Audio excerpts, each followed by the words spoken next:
Who breaks into your house, eats your food, refuses to get up off your couch, and the government says it's all okay. Well, that's how my next guest pretty much sums up the illegal immigration debate, and goes even further to say that illegal immigrants have elected to ignore the Constitution that thousands before them have fought, bled, and died for. He is Craig Smith. He's an Arizona resident, and he's CEO of Swiss America Trading Corporation. Good to have you, sir.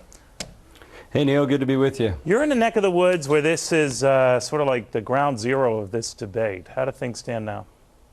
Sure is. I'm 180 miles from the Mexican border in my home in Phoenix, and I'm 40 miles from the border in my home in Southern California.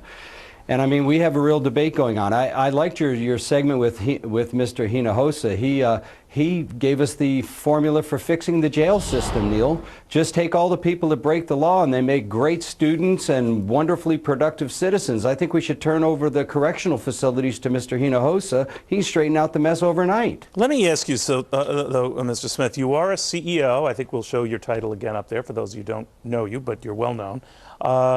There are a lot of folks who say in the CEO community, you know, wink, wink, we need illegal immigrants. What do you say? Yeah, Neil, I don't agree with that. I know a lot of businessmen in this town that the first thing they ask for if they're talking to somebody that looks like they're from south of the border is, do you have a green card?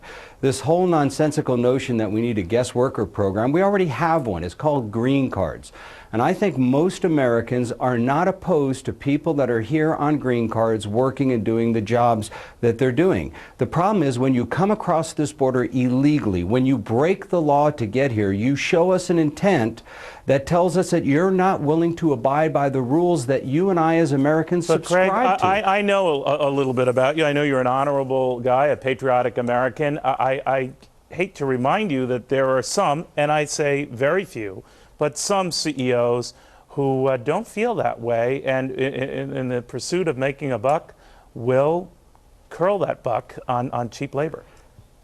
And Neil, I'm sure that we have culprits in every area of the country. I mean, you know, but the majority of Americans are playing by the rules. Hey, I had a Mexican gardener. The first thing that I asked him, can I see your green card? He was very polite and showed it to me. He wasn't offended. And I decided, I happen to be using an American-born gardener at the time, or right now, but really, I don't think most people have a problem with it. Neil, I was thinking about this. Think about if you invited me to your home, Neil, and you weren't there yet, so I just kicked in the front door and made myself at home. Would you just say, oh, there's the couch, make yourself comfortable, or would you call 911 when you got home?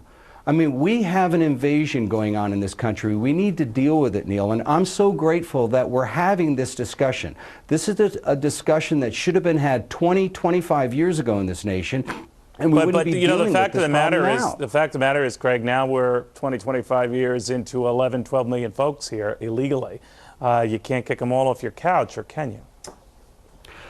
Well, I'm not sure that you can kick them off the couch, Neil, but I think that you can start enforcing the laws. Our Sheriff Joe Arpaio for the Maricopa County Sheriff's Office is now starting to arrest illegal aliens. Right. I think it's time that we start showing people, first off, we have to stop the bleeding, Neil. We can't allow the borders to be porous any longer. We have to stop new people coming in and then take the people that are here and slowly but surely ask them to get documented. Craig Smith, thank you, sir. Appreciate it very much. Good being with you. Well,